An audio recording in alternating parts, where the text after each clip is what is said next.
हमने देख लिया कि भैया डोज का कैलकुलेशन देख लिया कि भैया हमारे पास पहले डिसइंटीग्रेशन हुआ, फिर डिसोल्यूशन हुआ, फिर स्मॉल इंटेस्टाइन में एब्जॉर्प्शन हुआ, फिर ड्रग हमारा जो है कि ब्लड सर्कुलेशन के थ्रू होते हुए हमारे साइट ऑफ एक्शन पे जाके और अपना मैकेनिज्म ऑफ एक्शन को शो किया। उसके बाद हमने देखा कि अपना असर जो शो करने के बाद ब्लड सर्कुलेशन को हम सिस्टमिक सर्कुलेशन भी कहते हैं, ठीक है। उसके बाद हमने देख लिया कि अपना फार्माकोलॉजिकल एक्शन को शो करता है कहाँ पे, साइट ऑफ एक्शन पे, जहाँ पे मैकेनिज्म होती है फार्माकोलॉजिकल एक्शन को।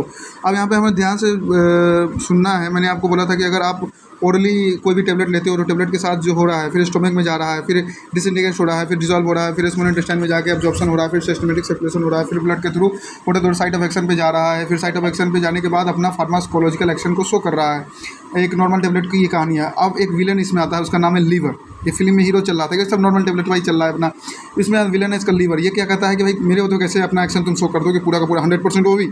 तो लीवर में क्या होता है, लीवर के पास इसके जो बाउंसर हैं उनके इंजाइम्स कहते हैं। तो लीवर के पास क्या इंजाइम्स होते हैं, जैसे microsomal enzymes, non microsomal enzymes, और ये इसके एग्जाम बहुत खतरनाक होते हैं। इतने खतरनाक है कि ड्रग को इनएक्टिव कर देते हैं। जो ड्रग जा रही है, इतने पावरफुल ड्रग है, उसको भी इनएक्टिव कर देते हैं इनके एंजाइम। जैसे एग्जांपल की बात करो तो इनके एक माइक्रोसोमल एंजाइम है जिसका नाम है cytochrome P450, cytochrome P450, cyto P450 भी करते हैं। तो साइटोक्रोम P450, 420 नहीं है, 450 है।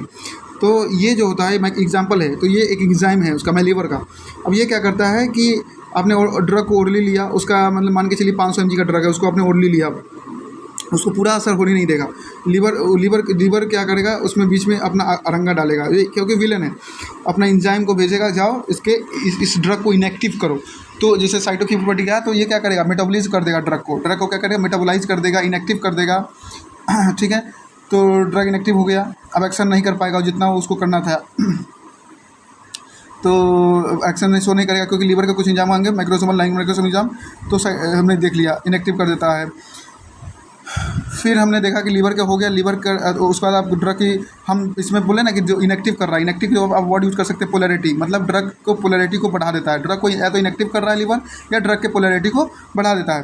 तो ड्रग उसके बाद कहाँ जाएगा, किडनी के पास। अब किडनी का क्या काम होता है कि ब्लड का फिल्ट्रेशन करना। किडनी क्या करता है, ब्लड को फिल्ट्रेशन करता है। ब्लड में जो भी इनएक्टिव ड्रग है, जिसको इनएक्टिव किसने किया, लीवर ने किया, लीवर के इंजाइम्स ने किया, लीवर के enzymes microsomal non microsomal enzyme, जैसे मैंने बोला कि साइटोक्रोम P450 है, तो उसने ये क्या किया, उसको इनएक्टिव कर दिया या उसके पोलैरिटी बढ़ा दिया। तो अब उस किडनी के पास आया, किडनी क्या करेगा, ब्लड का फिल्ट्रेशन करेगा। किडनी क्या करता है, जो भी गंदे वेस्ट मटेरियल उसको यूरिन के थ्रू एक्सक्रीट करता है ब्लड, और जो ब्लड है उसमें ब्लड को फिल्टर करता है।